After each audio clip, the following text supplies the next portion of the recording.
I just hope that women remind themselves that you've got to keep paying it forward. You've got to do this, create the same safe spaces for your colleagues, create empathy for other women as well, create career trajectories for other women. Are we doing that? Are we not doing that?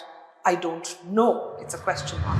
A second generation entrepreneur, an organizational development expert, and a very respected voice in the world of people strategy. So happy to have you. How you chose to become a second generation entrepreneur?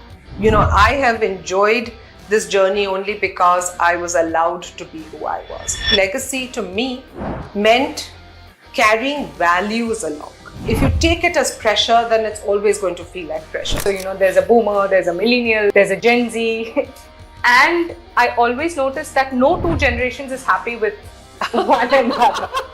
That's so sad. The form may have changed, but substance is pretty much the same. Understand the substance, in my view. What is your take on mental health? What do you think we should be doing to improve the mental health? We talk about well-being and meaning a lot more.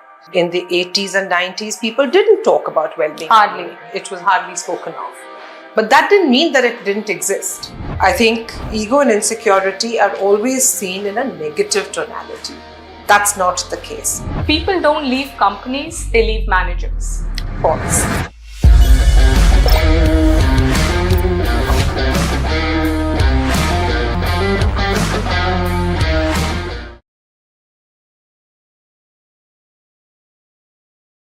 Hi, and welcome to the We Women Project. Today, we are in the company of Purvi Sheth, who is a second generation entrepreneur, an organizational development expert, and a very respected voice in the world of people strategy. She is associated with number of top Indian companies and helped them navigate through leadership development, culture building, and organizational transformation. She also conducts a very interesting and inspiring program called the License to Lead, which focuses on mentoring women in the workplace. In her downtime, she stirs up some magic in her project called the Happy Kitchen. So happy to have you and talk to you about your life. Thank you. Purvi. Thank you so much for your time. Thank you for having me with us. Thank you so much. So before we get started, we'll do something called the leadership lie detector. Oh my God, okay. I'm going to give you a one-liner, Okay. and you're going to tell me true or false, or yes or no, whatever that suits you. Okay. Okay, so we start with the first one. People don't leave companies, they leave managers. False. The second one is attrition is all about incorrect hiring. False. Longevity is very important for a successful career. True. If there is a underperforming resource, it is usually because of their skill. False. Loyalty over performance. False. The last one, culture is a myth. It seldom contributes to your organization building. False. You cannot ask HR that question, can you? So we have a lot to delve into. With that introduction to what Purvi does, she is, carries forward the legacy of a company called Shilputsi that was created in 1978 and incorporated by her mother, Purvi Sheth. And I think, quite remarkable in those times when, women as entrepreneurs were so limited and doing something in the HR space completely unthinkable. Absolutely. So my question to you, Purvi, is when you were growing up, how did you see this build and what impact did it have on you? Or, what did you draw from it? So it's a lovely question. I love answering this question if anyone ever asks me. It's, first of all, on my mother. She was, like I said, a trailblazer, somebody who she was a dynamite of a woman. She was full of energy and raring to go, and quite unstoppable. But what was very interesting was she started this at a time when all of this was relatively unknown. And she was very convinced of her beliefs, and she went through a lot to make sure she reached a certain, now, whether that was toilets in factories that were non-existent at that time for women, walking across in the rain to just find a toilet for herself, or to just, kind of make a mark. And I remember she used to tell the story all the time that she would walk into an office and the gentleman stood up and said, I thought a consultant was coming. This is a woman. And he couldn't believe that they could be one and the same. And she found that so funny. She used to double up in laughter around it. But because of that, I think we grew up, and because both my parents brought us up in this way where, first of all, work and home had very few boundaries, because both were HR, both my father subsequently joined Shilputsi, and work and home had really few boundaries. Today, people who are chairmen and CEOs of some of the most successful companies in the world used to be over to our home for career counseling at 8 o'clock at night, having dinner, whatever we were having. So that was the way we were brought up, to say, first of all, be grateful that you have work. There was no fear of hard work. So you just worked all the time. And it wasn't an anomaly. So there was no 9 to 5, 5 to 9 boundary. So you had fun when you could, and you enjoyed your space when you could, but you just worked when you had to.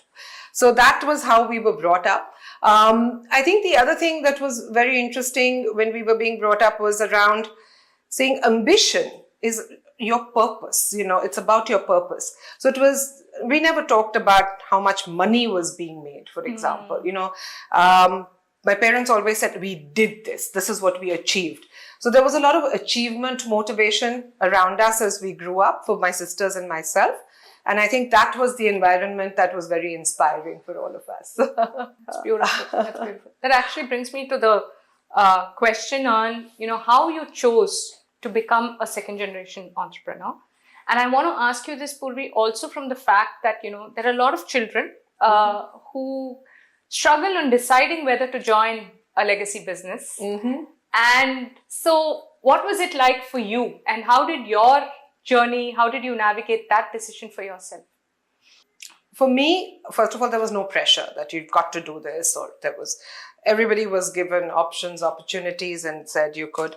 I started my journey wanting to be a journalist. And I thought, I'm going to change the world, but that didn't happen. I realized very quickly that I think to change the world, there was going to take a lot more time, and that journalism was something I enjoyed, but as a job, it wasn't giving me the satisfaction. So I did it for a very short while, and then I used to intern at Shilputsi while I was in college.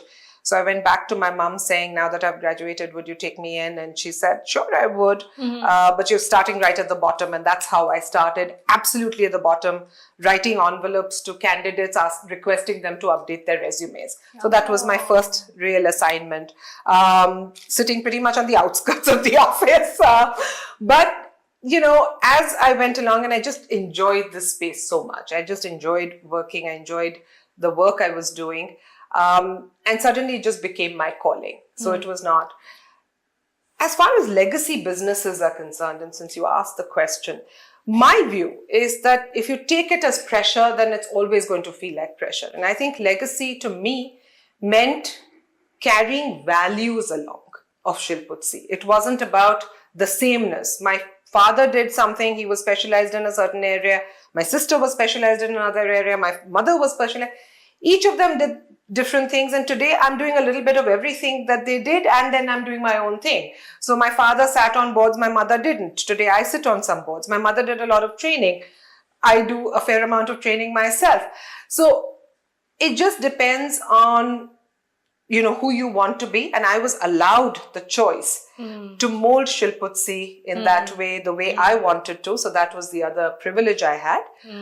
But to me, legacy is really about values and carrying on values, not the sameness that's been built out. So that's my advice for people. Thank you for that. So you beautifully touched upon, because this is something that kind of struck me as well when I was going through your journey, that you have built a very independent, a brand for yourself outside of Shilputsi.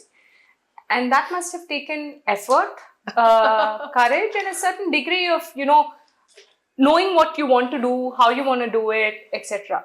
So Do you have any takeaways on how you can be an individual? It doesn't just mean legacy business. Like in any situation, right? You create your own individual space and build a company as well simultaneously. I have enjoyed this journey only because I was allowed to be who I was. Never had I needed to say I'm an imposter here or position or posture. If I don't know something or can't do something, I will not, and nor will the firm. So we actually got out of certain areas which were not areas of specialization for me, saying this is not something that we can do very well, and if we cannot excel, we will not do it. And that would mean a conversation with your parents and coming to the table and taking a decision? Yes, absolutely. And they would be on side with it. The beauty about consulting as well is that each individual brings their capability and can work to that capability. But yes, I would have some of these conversations and they'd say, sure, if you don't think you can, because they said, you've got to carry it forward. Our journey will be coming to an end in some time, but you've got to carry it forward. So you do what makes you comfortable. Very interesting. Very interesting. They were very liberal parents, I have to say. Yeah, and I think that also creates magic. You know, that the freedom absolutely makes you go and experiment and build something more beautiful. Absolutely. The beauty of legacy businesses is, and since you were talking about it, is that you get a framework and you get a foundation. Right? That's the fun part about having a legacy business. You have something to go by. You also get guardrails. This is what we don't do, because like I was telling you earlier, the values that we talk about, right? So you have your framework, you have a foundation, you have your guardrails. Then what you go out there and make of it is up to you. And that's the benefit of the legacy business. But yeah, that's just my view. And I think it's great fun. Beautiful. But I'm still going to push you and ask you, any pressure points? Of course there are, because if it doesn't come from, first of all, it does come from within. You're always saying, here's a benchmark, right? So we're always benchmarking. And B, you're always putting pressure on yourself saying, I have to be as successful. And those measures of success might be traditional measures of success that don't work anymore. So I have an analogy, and I say this, that, for example, if you're Sunil Gavaskar's son or your Amitabh Bachchan's son, right? The measures of success are something, but times change and the measures of success change.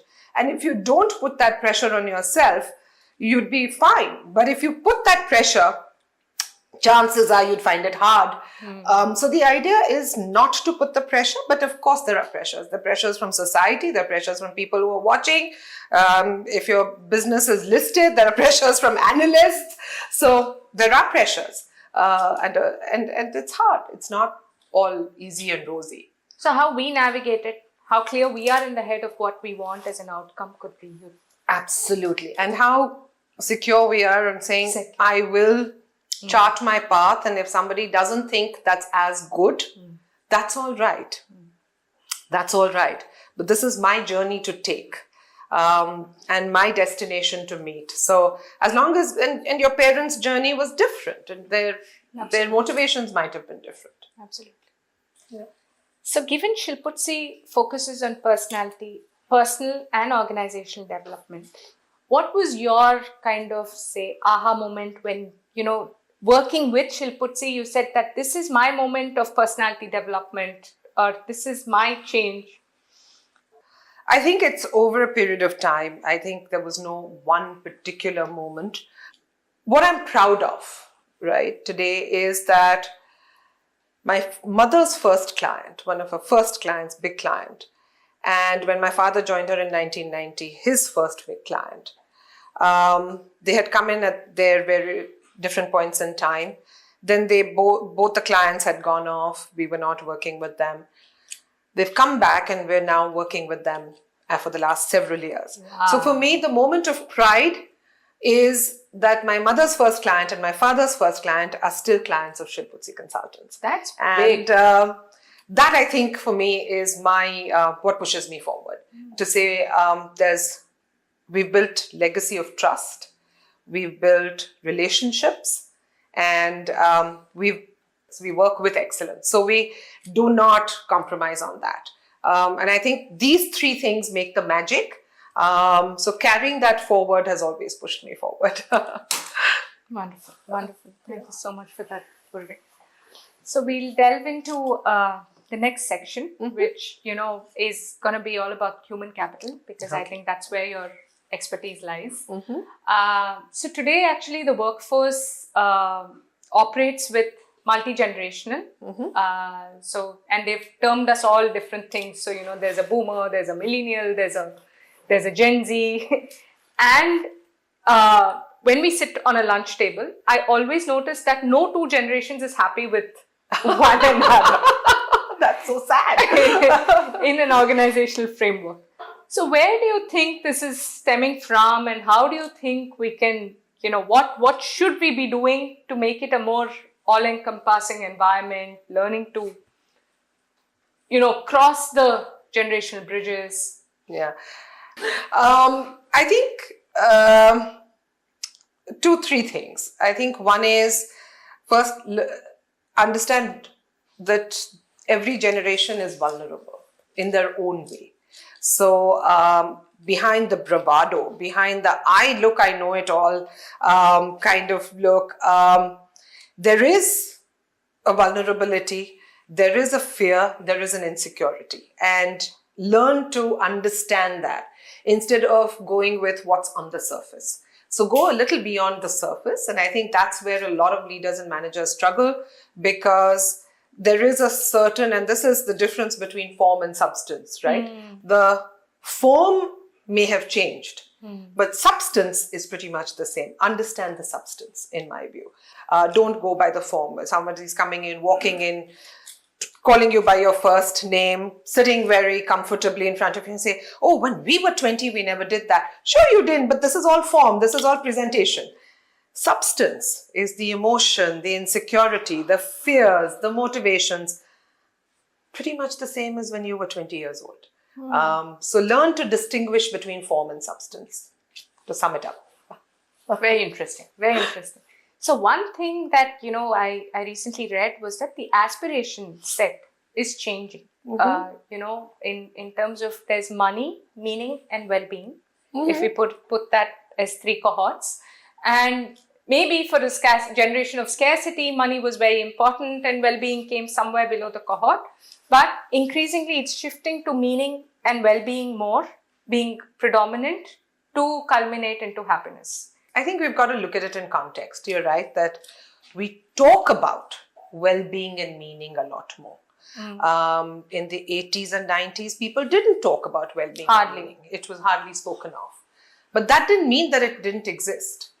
So it's not that people in the 80s didn't talk about meaning and purpose. It was just articulated in a different way and experienced in a different way. Today, a young person may say, can I have it clearly laid out for me? What's the purpose of this? What's the meaning behind what I'm doing? I want well-being. I want my time off for it. But it happened generations over. Everyone, if you go back to some of the industrialists who started, what was the purpose behind Jamshedpur, right? There was an altruism right there. But I think the articulation of some of these things have changed. But in my opinion, again, this has existed for generations. And what has driven the change in the articulation? If it is only articulation? I think just a little more awareness, a little more openness of society to talk about it as openly as we do, a little more acceptance around talking about it. So people did this even earlier, they do it now. We just talk about it more because I think A, we've got the better vocabulary for it. And B, I think social media has amplified some of this. Right. So there is an amplification to it as well. Right. Yeah. Right. So when we're on this topic, Purvi, I'm going to just touch upon just one more thing. Is that, there was a global workforce report that, that kind of seemed to indicate again that there was a thriving population, there's a struggling population and a suffering population. While I was trying to figure out, what's the difference between a struggling and a suffering, I think, the notches were different. Right. But what struck me was that in South Asia, while the thriving percentage is about 19%, Globally, it is about 33%, and the suffering is about 9%. Here, people acknowledging that they're suffering through their day-to-day life is about 21%. So, and similarly, there was one more parameter that spoke about daily sadness. People who experience daily sadness, that was also a significantly high number. I mean, somewhere in the 20s, which was way higher than the global index. Sad. I know. It was painful to read. While India in South Asia, I think, did much better than the other our neighboring countries. Right. And on the engagement score, we did very well. People were engaged and wanting to work, etc. But this kind of stood out. We just spoke about awareness. We just spoke about, it being accentuated, and because there is an openness to talk about it. What is it? What is this attributed to? Or is there a lot of pressure that, the young people are carrying, we are carrying? There are multiple perspectives to this one, okay, as I see it. I think, first of all, South Asia, we have countries that are very small, struggling economically, and therefore, clubbing it all together might be a bit unfair, in my view. I think in India, we have a very large population. We're not developed everywhere and across homogeneously in the country. The country is, as large as you can get. So you have challenges in pockets of the country even today.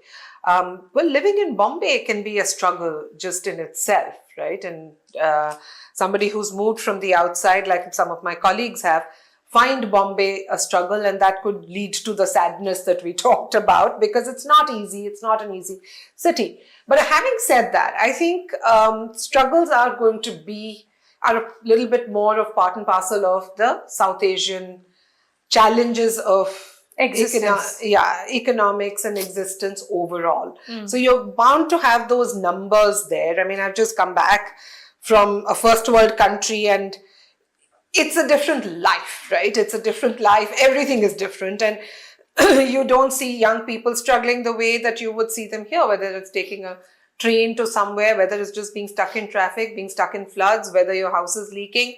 You don't have that in a lot of countries that probably are being benchmarked. So I'm not surprised that there is a struggle, that there is a sadness, but we've got to acknowledge it and see what can we do to alleviate that. And sometimes you ask the question, sometimes, yes, it does come from within. A constant comparison, a constant FOMO, all of that does manage to creep in and then make you sad that I'm not in as good a space. I think the one thing as a population, and I'm not saying this is a generation thing, but I think as a population is a lack of gratitude. And I think that is something that we've got to build. We've got to be more grateful. There is a certain lack of gratitude. You've got everything, but we're just not grateful. How many times do we hear people saying, I'm thankful for, versus how many times do we hear people complain about things? So I think that has to culturally change, especially in a country like India, where we've now come a long way. So many hurdles. Exactly. Yeah. So, what is your take on mental health, and what do you think we should be doing to improve the mental health index, or, how people feel about themselves?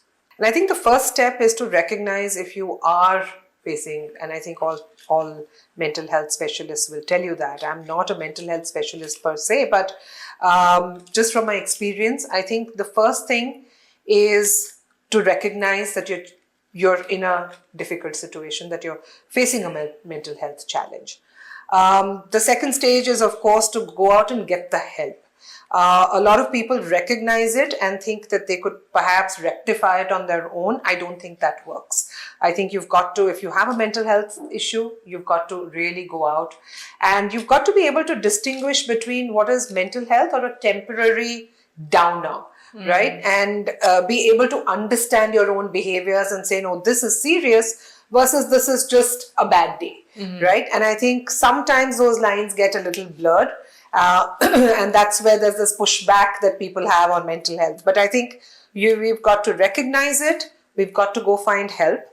And the key is to be resilient and come back. I think you've got to be able to bounce back. And to me, that's very important as well, that you have a challenge, you work on it.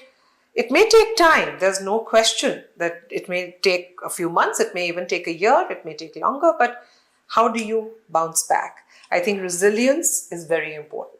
And to me, my advice to people would be, please go out and get the help and work that towards coming back, not just nurturing your down, but the fact that you can come back and do something with yourself. And how is this resilience built, Purvi? Tough question. I think a lot of resilience has got to do with your inner self, how much you speak to yourself, how much you tell yourself, I'm okay.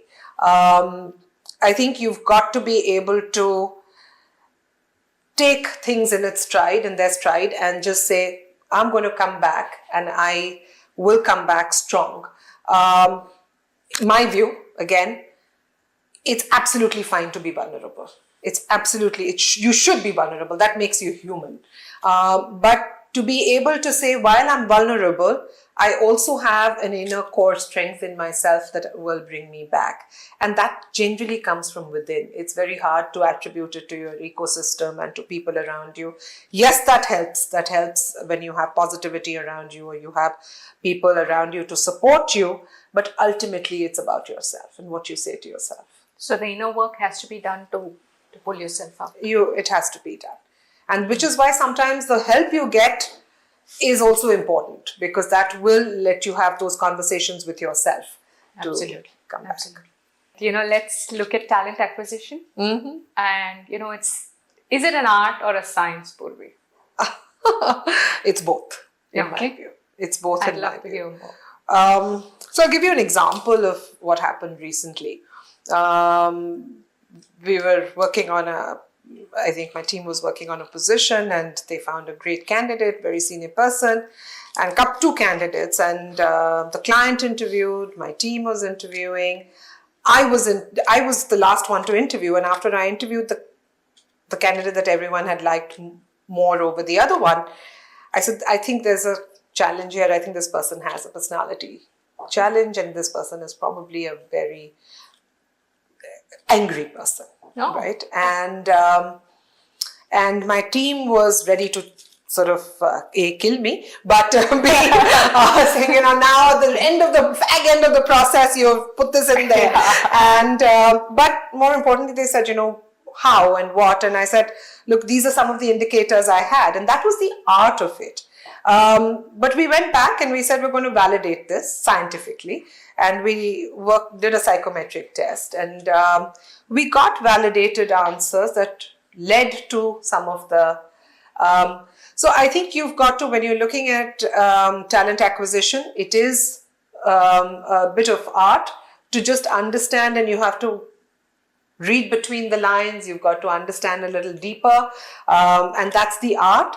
And then you've got to validate that with specific experiences, specific data that you can get, and then select the person you want. Does this art build with experience? Just comes out of sheer meeting thousands of people and... A little bit, I think a little bit. And I think a little bit of thinking, being more empathetic, understanding people, behaviors, not reacting to, again, the surface. Most of us react to what's on the surface, what someone's saying. But really to go back and think a little deeper to say, where did that come from?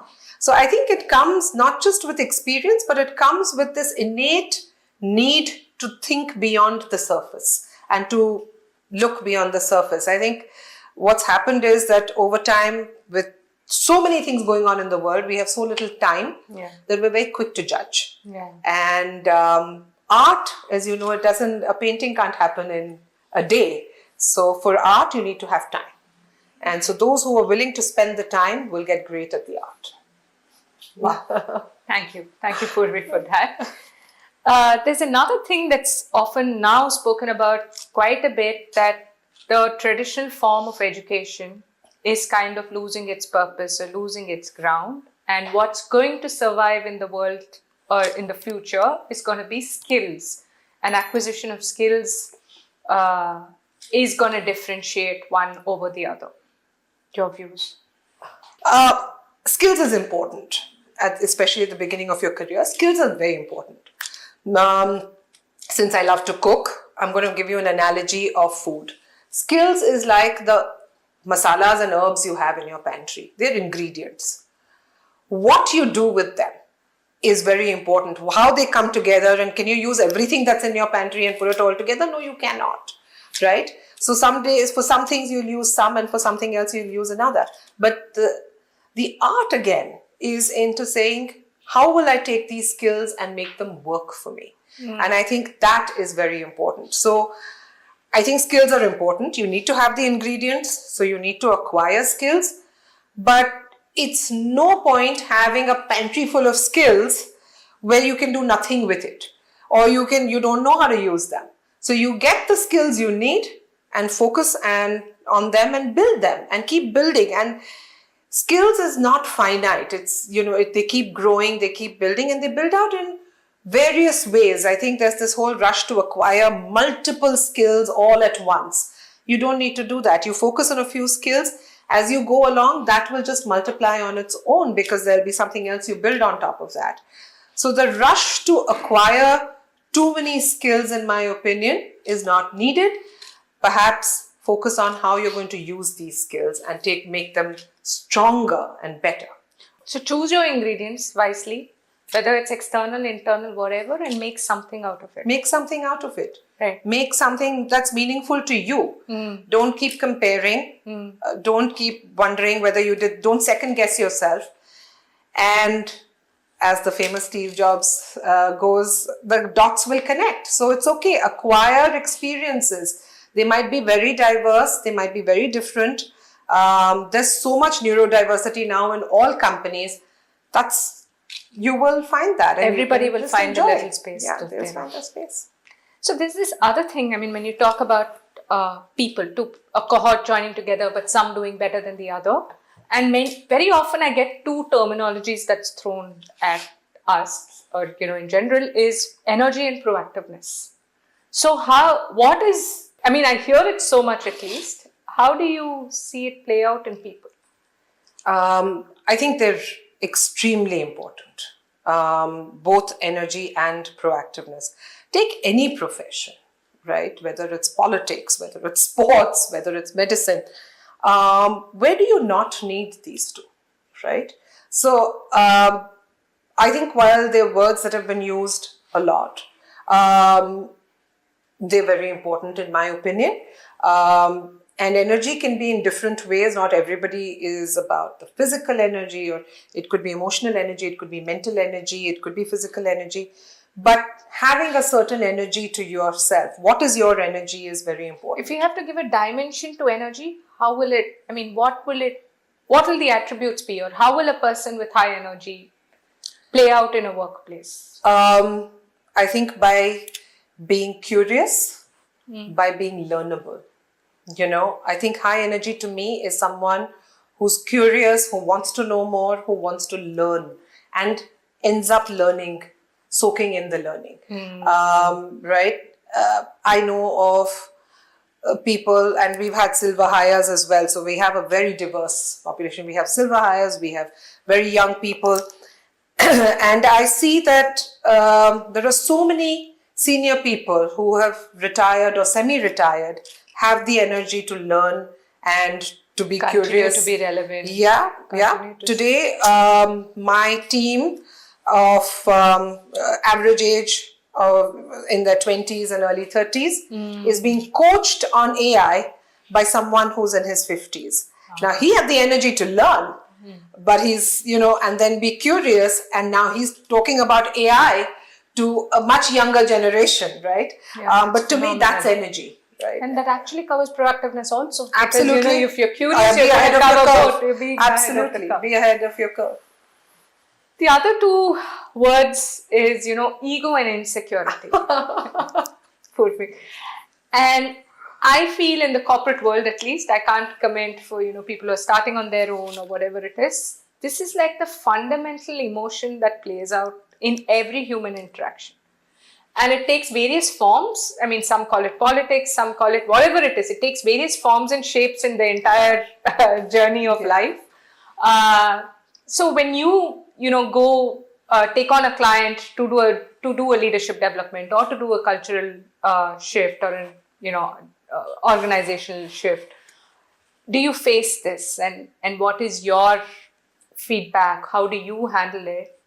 Is one. Second part to it is, how do the youngsters of today be cognizant of something like this when they're stepping into the... So, again, my take on ego and insecurity is this, that they're good for you. Okay? As a person who works on behaviors and as a person who works on behavioral sciences, I think ego and insecurity are always seen in a negative tonality. That's not the case. Ego and insecurity need to be channeled the right way, right? So to my mind, insecurity is not just about you versus me and are you better than I am, etc. But insecurity is about saying, how can I do better so that I can be at the edge? So take insecurity and create that insecurity into a motivator, right? And if you are feeling insecure and fearful, be insecure or fearful about, will my work be good enough, right? You don't need to be insecure about, is someone taking what is due to me, right? As managers and as leaders, they have to make sure that the system is fair and just, right? So that people who are insecure know that, hey, I'm scared or I'm worried, but the system is fair and will take care of me, right? So important. It's very important. And I think it's important for young people to also trust the system, to not constantly second guess that, oh, is somebody going to get something more than I am? I think that's important. Coming to ego, I've seen the negative and a slightly demonized version of it as well. But I think for the most part, my view is ego is good because otherwise there will be easy acceptance of failure. If you say that I have no ego, convert ego into pride.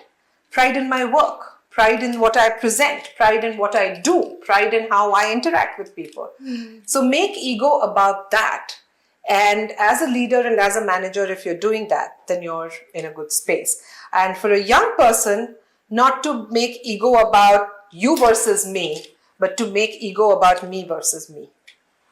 Wow, powerful. Yeah. Thanks. Thank you so much for that, Purvi. You must have met so many leaders, across the 30, 40 years that you spent in this space. So what are the attributes to a leader? To me, I have found that a people's person generally becomes a good leader. Is that a right analogy? Is that, is it simplifying it too much? Again, from a behavioral perspective, I don't agree with that at all. I don't think you need to be a people's person to be a good leader. I think you need to understand people for sure. And if you just hate being around them, then there is a little bit of a problem. But I have seen, for example, a lot of people say, oh, this is a gregarious leader and they're always around and joking and so attractive to people, but that's again form versus substance. A leader must have substance and not just form, right? So coming back to that, I think a leader needs to be able to do 2 or 3 things really well. One is attract teams. You attract them, and I might go into that a little bit deeper. The second is inspire them. You don't need to be in the middle of everything being that cool and happy and gregarious person all the time. It helps to do that sometimes, but I think what you should be able to do is inspire and motivate people. How do they feel Do they say, I want to do this one day? I want to be in this person's position one day. I want to be this person one day. How does that happen? And finally, organizing and orchestrating teams, bringing the right people together, making sure that they are delivering, and therefore there's a sense of purpose and achievement for them. So as a leader, if you're inspiring talent, you're attracting your teams to your business or your company, and you are organizing and orchestrating them, you're in a good space. Leaders need to also recognize that it's when you bring in teams at any level, and I say this unabashedly, whether you're starting out in your career or whether you're looking at a second career after retirement, people are looking for three things. They're looking for a career trajectory and career growth. That's most important. The second is a safe space to work, where I can make mistakes, take risks, and I can still be forgiven if something goes down south, right? And I think I was just talking to a client the other day, and they were talking about creating a safe space. And I was saying, how much risk appetite do you have for your leaders? And they said, yeah, sure, we do. And I said, okay, what will you invest in a project that's likely to fail and allow for it? And there was stunned silence because no one, it's all right to talk about risk, but not about investing in risk and investing in failure. So I think people like safe spaces where you can take risks, you can survive through those failures and still emerge as everything is fine. And finally, apart from careers and safe space, I think what people want is respect. If you can't give people basic dignity and respect, the way they see respect, and it's not your perception of respect, it's their perception of respect, then you will not find yourself as a great leader. So you may be a people's person, you may be very friendly, but if you aren't able to give people the respect they desire, or the safe space they desire, or the career draft that they desire, it won't make you a great leader. Absolutely.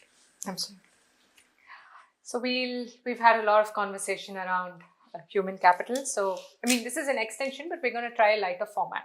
Okay. This is the interviewing format where I'm going to ask you the standard set of questions. Okay. You can either term it redundant or relevant. Okay. If it is redundant, you can choose not to answer. If it is relevant, guide how the interviewee has to answer that. Okay. Okay. Okay. So number one, and an all-time favorite, what do you know about your job and the business that we are going to be doing? Very relevant question. I think it's a great question. And for those who are going for interviews, must do their homework, must understand the company, must read about the company, must definitely have visited the website, maybe even gone and researched some of the key people to understand. And I think that's very important to know. Yeah, it's a huge put off if they haven't done people the have come and said, I have no idea. It just, that's a big no-no. So definitely don't do that. Okay. Yeah. How do you think AI will impact your role in the future?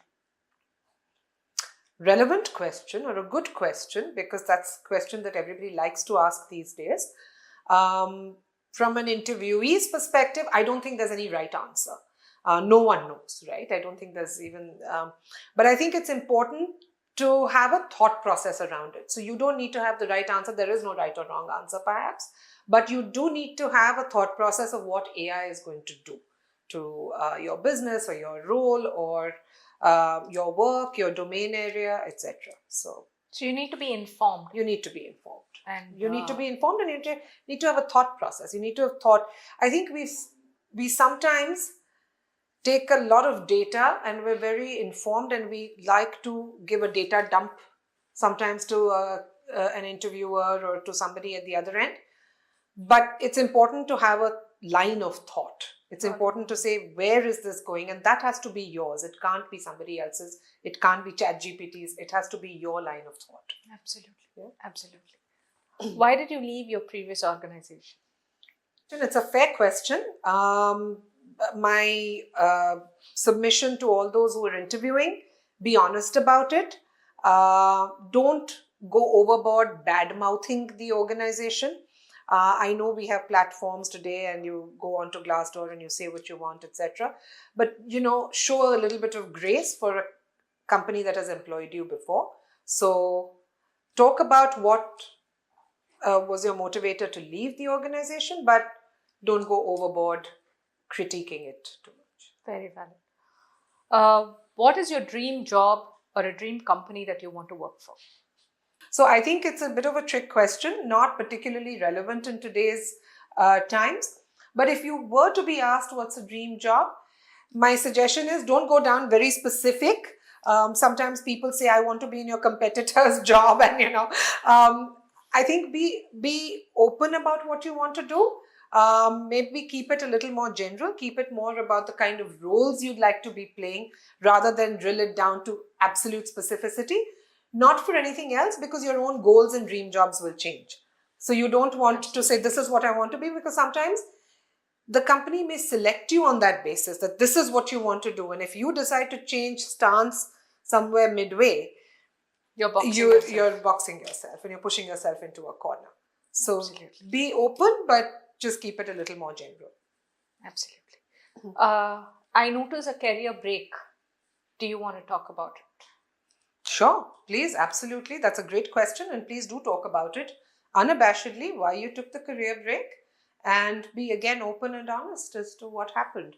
I think, and if a company appreciates the honesty, they'll find that a great answer. If the honesty scares them, then maybe that's not a company for you. Absolutely. Yeah.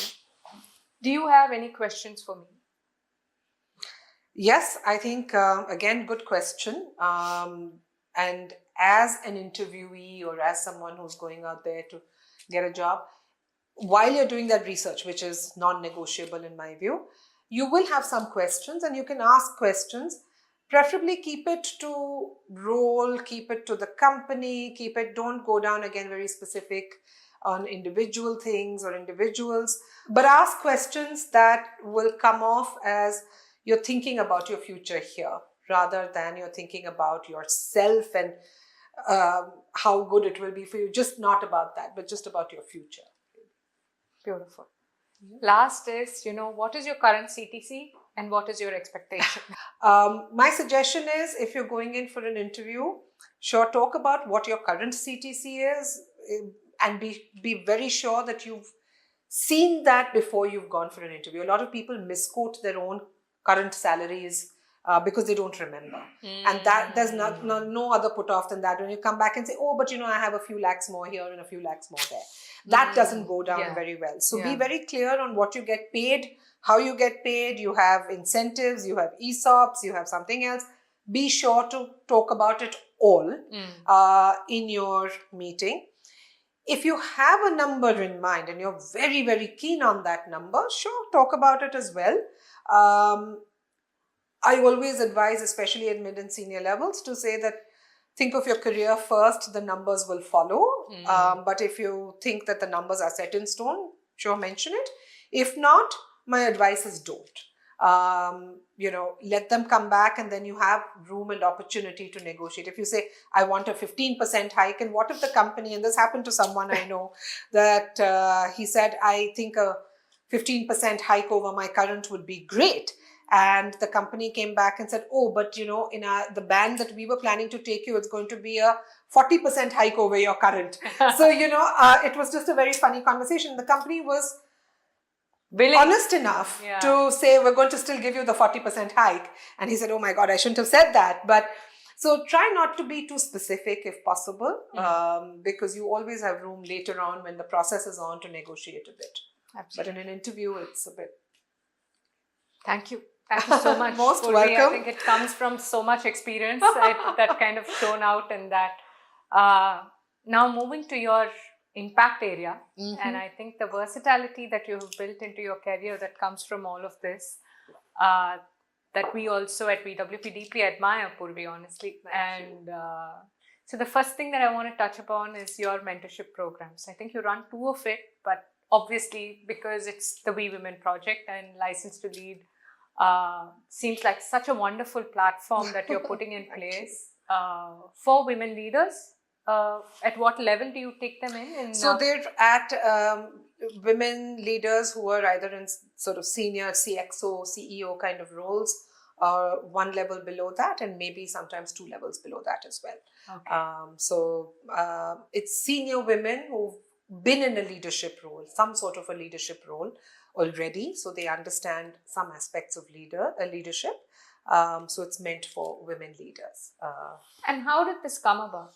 Why did you choose to do this? How did this come about?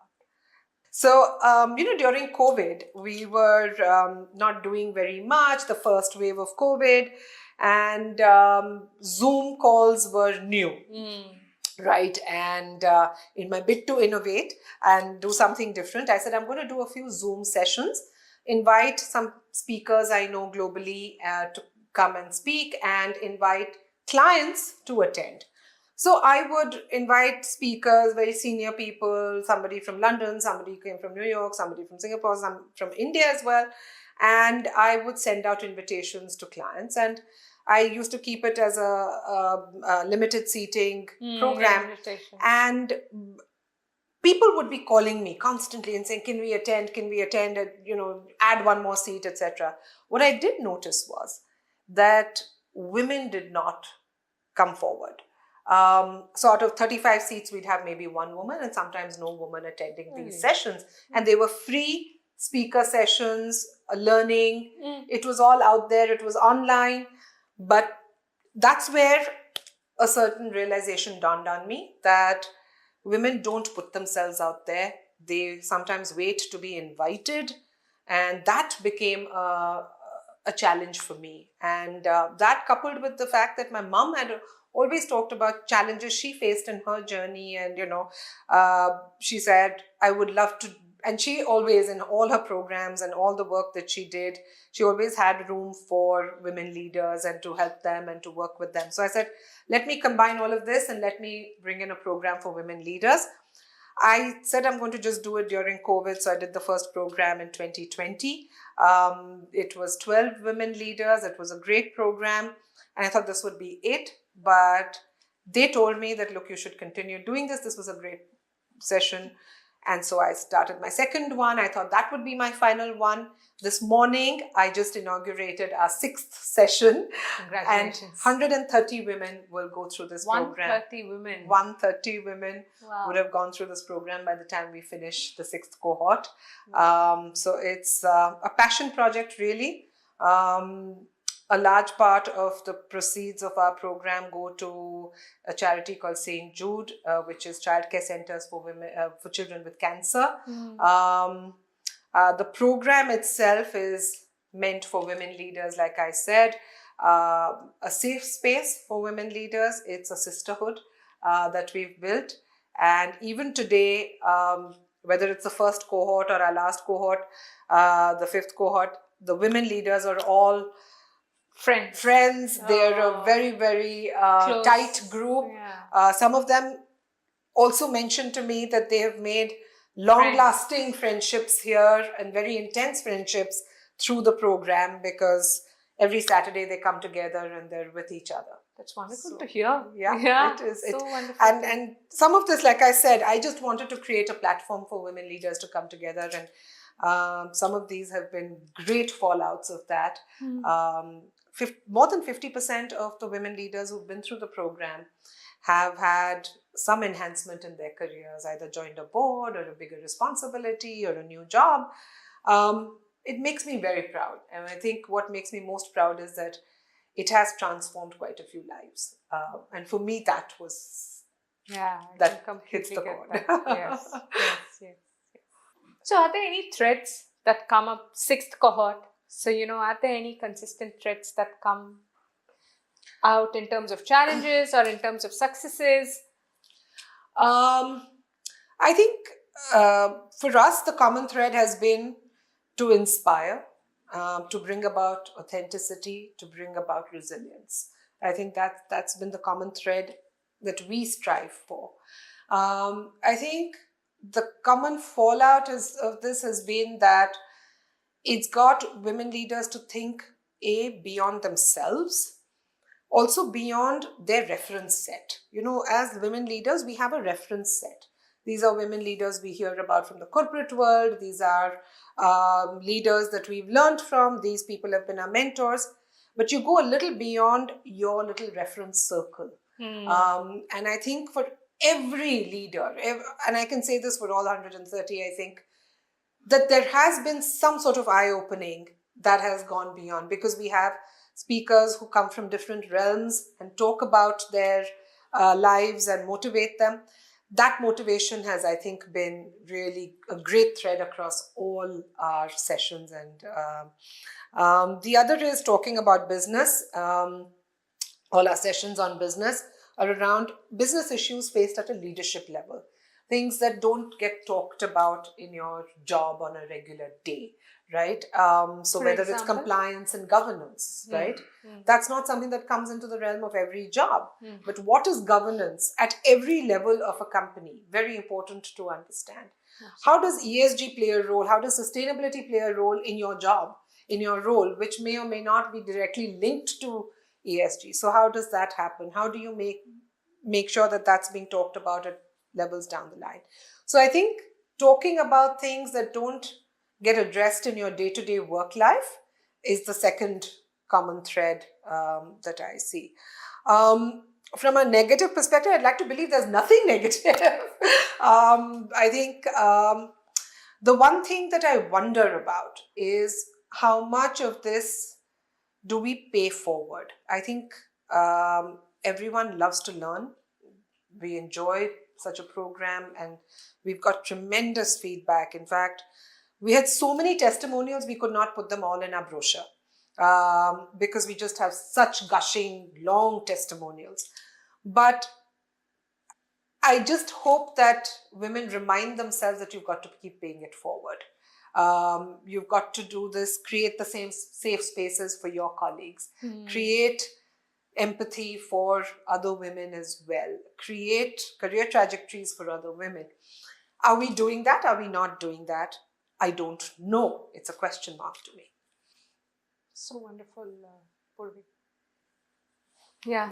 When I spoke about threads, obviously, I wasn't judging license to lead. What I was trying to understand was these women who come on these cohorts, do they have, is there a common benchmarking, or is there a common sense of grief? Is there a common sense of belief patterns? Like I often say that, gender is only in the mind, maybe. Is it only the baggage that we carry? Is the world really gender agnostic?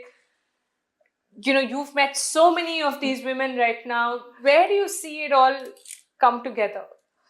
So I think leaders of all kinds carry baggage, right? We all carry a burden of some baggage.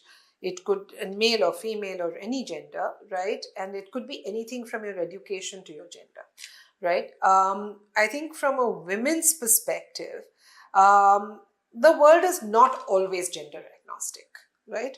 I think we've gotten closer to it than we were before. Let's say at the time that my mother started out, we've come a long way.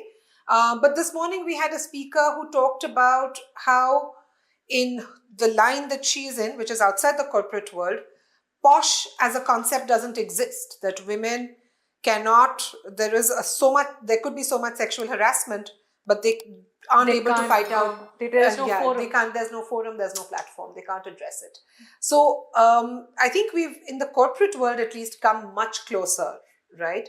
But there are things that are unique about women. We're socially conditioned.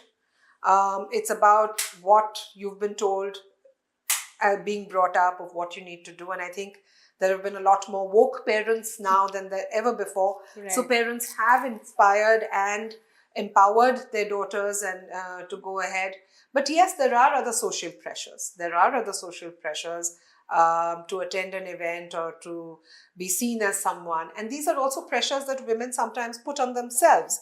That am I seen as the good daughter-in-law, the good mother, or the good wife, or whatever role it is that you're playing out. And I think those are some of the common themes that come out. Also the superwoman syndrome, Absolutely. right? That's a theme that want to do it all, right? We have these sessions where we don't sometimes bring in a speaker. We only have the cohort talking, and women talk about it, and slightly younger women talk about, I have a child and I'm just had the baby and I'm also torn at work, and then I have these other things, and then there'll be slightly senior women who've got older children say, don't worry about mom's guilt. Everybody has it, but deal with it. But you don't have to feel guilty about mom's guilt. So those are some of the common themes, and they're very beautiful when they come out, when the cohort talks to each other. We've had lovely moments where somebody came to us and said, she presented this to the cohort saying, I want to close my business down. And, I can't deal with the pressures anymore. My daughter's in class 10, da, da, da, da. And the cohort sat and actually analyzed her entire business and said, goodness, Purvi. Yeah, it was amazing. And this was all organic. I mean, it wasn't something that I asked or it just happened in the conversation. The people who were doing marketing talked about what the marketing angle could be. The finance people talked about the finance angle and said, look, hang in there. The business is going to do better. You'll be fine. Lo and behold, her business is doing really well. And touch wood, she didn't shut it down. So I think those kind of themes that come, and then just that power of sisterhood is beyond tremendous. That's what gives me so much satisfaction, really. I mean, I'm getting goosebumps as I hear this, but yeah. It's amazing. We've had women talk about their personal vulnerabilities. We've had women break down in some of these sessions. These are all leaders, very well known, acclaimed in their fields, but open out, and that has been the common thread, the safe space that we created, and talk about the you can't challenges. Even talk about it. Who do you go talk about to, right? Yeah. Who do you go to?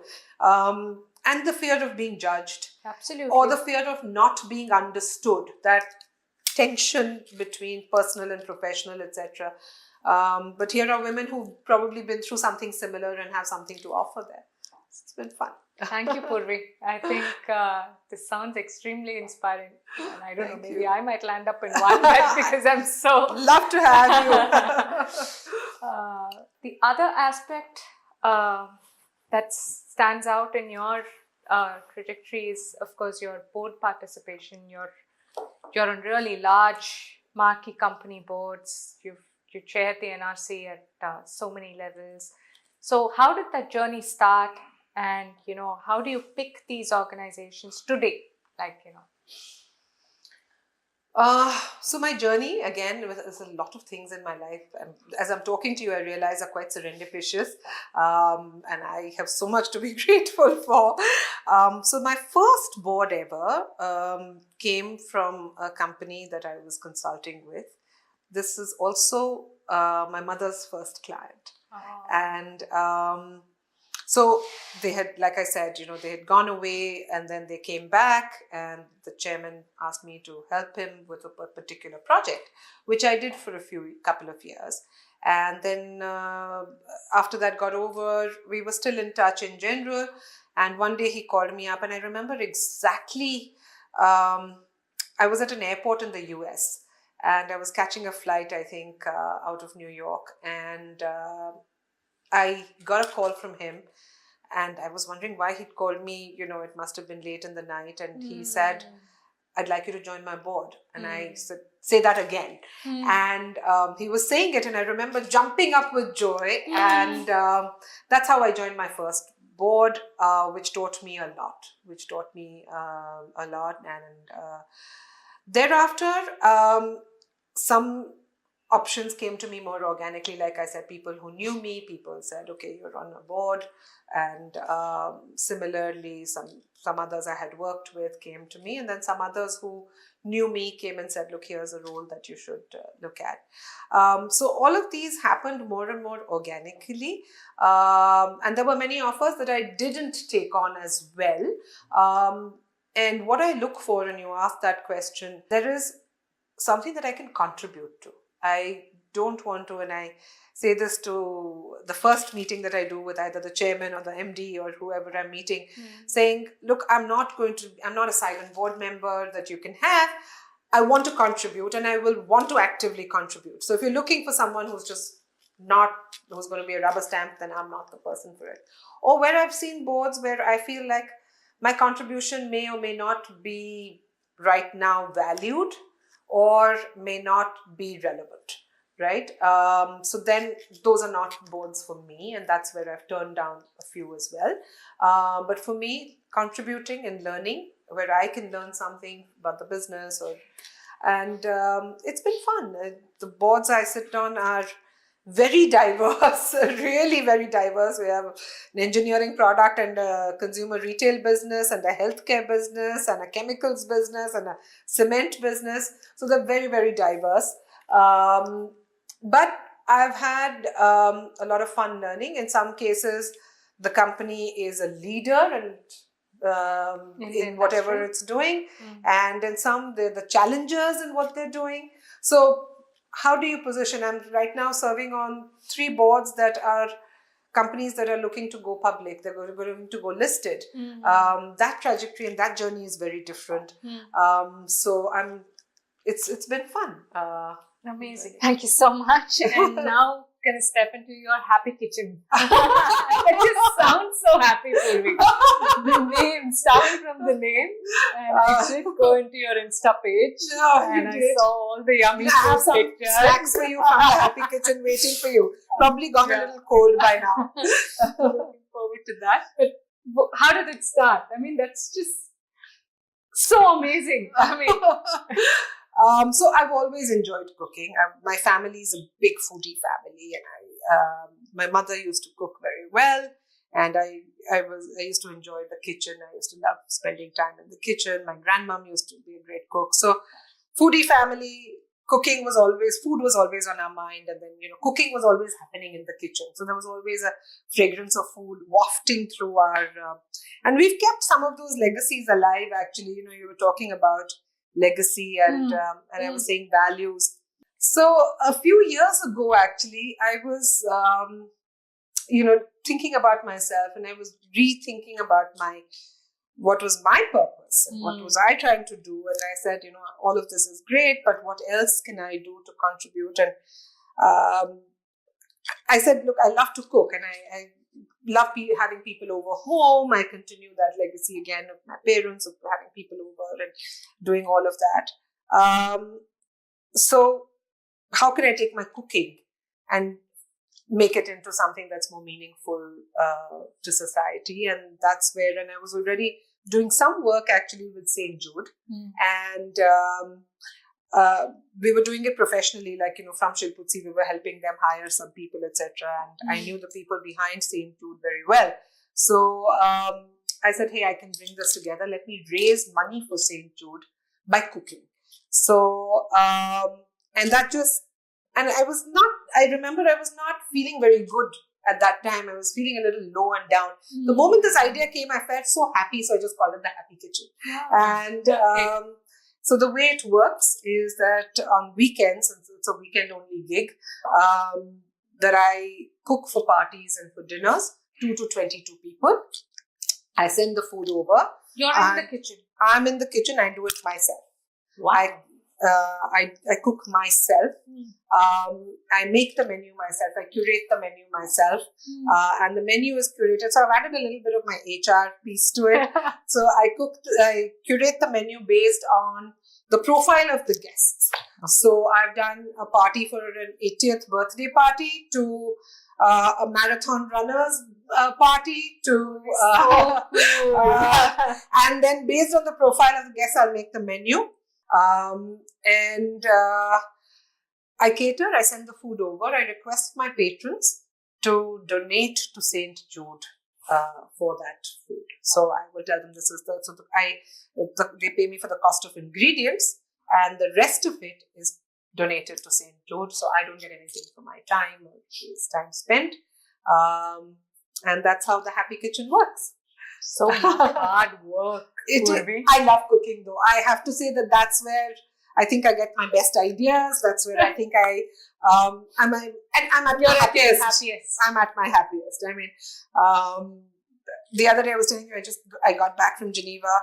I got back home at about 5 o'clock from a very arduous journey because of the war and everything.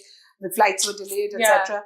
And I got back, and after I freshened up, I said, I didn't feel like just sitting down. I went actually into my kitchen and I cooked for my family. So for me, cooking is therapeutic. No, it's just therapeutic. It's not just kitchen, right? Any license to lead is also a lot of effort. Yeah. Ascendancy is also a lot of effort. Yeah. Shilputsi in its own must be. So nobody can complain. A lot of energy. Yeah, nobody can complain about lack of time. I think if they see. No, really. That's what I learned. Like I was telling you at the beginning, that the boundaries that my parents also had were like this. You know, you're also cooking, you're also working, you're also doing something. Many a time I've invited my colleagues over and we're doing a review meeting while I'm cooking for them sometimes. Or, we'll go somewhere and we'll have lunch and we're having a good time. We've even done, a spa afternoon together and then talked about work while we're doing it. So you kind of, blend it all in. And then there's work and life and everything happening together. Yeah. It's good fun. It's good fun. In fact, I think initially my husband used to find it a little disconcerting, saying, you're always talking about work, but he realized that it's all one and the same for me. Yeah. My work, my home, my everything else, all blends in. So I'm constantly in that zone. Very inspiring. Truly very inspiring. Thank you. So before we wind up, we have a quick rapid fire. Okay. We'll start with your favorite food from the Happy Kitchen. Your favorite menu you curated. Okay, my favorite menu. My favorite menu is always what I call the pantry cleanup. So I have a pantry full of different herbs and different spices, different oils, different things. And of course, when I curate menus, I have to sometimes buy additional things, but sometimes I just cook from what's in the fridge and what's in the pantry. And that, to me, is my favorite menu. Fabulous. Favorite book? So there's a book that's a very old book, actually, written a long, long time ago. I think it was published in 1989, if I'm not mistaken, by Warren Bennis. It's on becoming a leader. Okay. And I think, so the underlying theme is that leaders are not born, they are made. And the concepts that he talks about have always, from the time I read that book, and I still sometimes go back to it, still resonate. So for me, that's a book that's had a lasting impression. Okay. But there are so many others that are just... what's one underrated leadership trait of quality? Authenticity. And the last one, if you weren't with Shilputsi, what would you be doing? I think I know. I mean, there's too many things you would be doing. But yeah, that question someone had asked me once a long time ago. It's a great question. I think I'd be doing multiple things and I would have gone from one thing to another. Probably, I think, trying to change the world one moment or trying to change a menu another. But I think perhaps been a chef. Perhaps learned how to cook and taken this multiple. Taken it more seriously and done it in a more technically savvy way. But you're an inspiration to carry forward passion, really. And one go-to question of yours when you're hiring someone? Tell me your story. Beautiful. Powerful. I tell my team this all the time. And since you were asking about my philosophy, apni kahani chhod ja, kuch to nishani chhod ja. So for me, that's really important that whatever I do and authentically, leave a story behind, leave something behind for someone to hear of the next day. Yeah. Thank you so much. Lovely meeting you. Thank you so much. Thank you so much for listening to yet another wonderful episode from VWP. It gives us enormous pleasure to create this content for you. If you enjoyed listening to the conversation, please hit the subscribe button and do let us know your favorite moments from the conversation. We would also love to hear if you have any guest recommendations for us. Of course, please don't miss our shorts section where we have our favorite moments compiled in bite-sized formats for you. So keep listening, keep growing, and do subscribe to the We Women Project. This is your host, signing off. Thank you.